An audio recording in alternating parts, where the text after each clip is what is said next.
Bonjour chers abonnés de la chaîne Crop Info. Aujourd'hui, on se capte pour une nouvelle note d'information et également pour un débat qui en ce moment fait véritablement bouger l'actualité sociopolitique du côté de l'Afrique de l'Ouest, plus précisément du côté du Sénégal.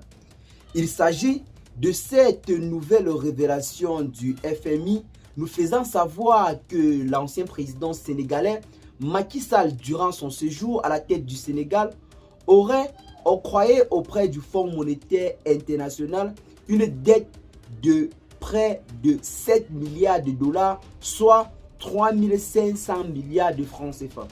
Je pense que lorsque l'on parle juste des chiffres, il y a certaines personnes qui prennent ça à la légère. Nous allons prendre un exemple simple pour illustrer en quelque sorte la gravité de cet acte odieux. En ce moment, du côté de l'AES, nous avons le Niger, le Burkina Faso et le Mali qui ont décidé de mettre sur pied une banque d'investissement commune.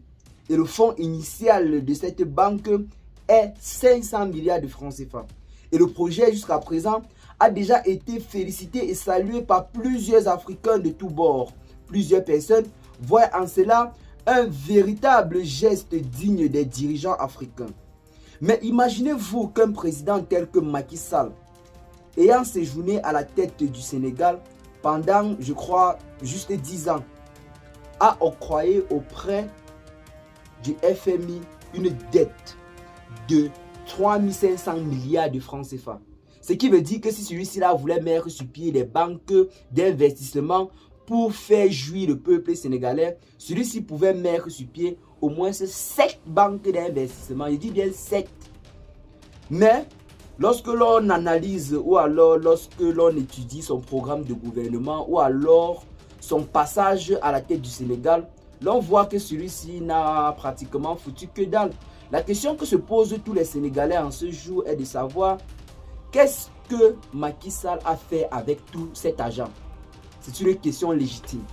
Je pense qu'il est temps de ne plus mâcher les mots du côté de l'Afrique et de parler sincèrement. Il est temps de mettre fin à tous ces régimes qui mettent en otage notre avenir. Nous sommes aujourd'hui des jeunes et nous sommes généralement dirigés par des vieux. Et ces vieux généralement là mettent en otage notre avenir en partant par exemple faire des prêts pareils. Aujourd'hui, Macky Sall n'est plus président du Sénégal. Il est peut-être ailleurs, dans d'autres pays, à savoir peut-être la France, en train de manger le reste de cet argent avec sa famille. Pendant que nous, peuple africain, précisément sénégalais, sommes censés rembourser cet argent qu'il a prêté pour je ne sais quoi faire.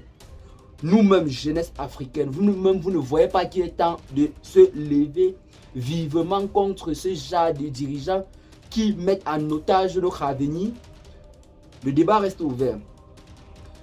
En ce qui concerne également ces révélations, je pense que la Côte d'Ivoire aurait été également citée dans cette affaire. Et même si pour la Côte d'Ivoire n'a pas encore explosé officiellement au grand jour, selon les révélations que nous avons reçues derrière, la Côte d'Ivoire serait le prochain sur la liste car la dette ivoirienne en ce moment est véritablement époustouflante. Même si les chiffres exacts n'ont pas été publiés comme cela a été le cas pour le Sénégal, la Côte d'Ivoire risque également de subir le même sort. Après le régime actuel, les Ivoiriens seront appelés certainement à rembourser une somme pareille. Mais en ce moment, c'est le Sénégal qui est véritablement pris main dans le sac ou alors qui est coincé. Le Sénégal est en train de faire face à une dette incroyable. Seulement sous le régime d'un seul président, une dette de 3500 milliards de francs CFA. Oh Seigneur, oh my God. 3500 milliards de francs CFA. Nous les Africains, que Dieu nous garde. Ciao les gars.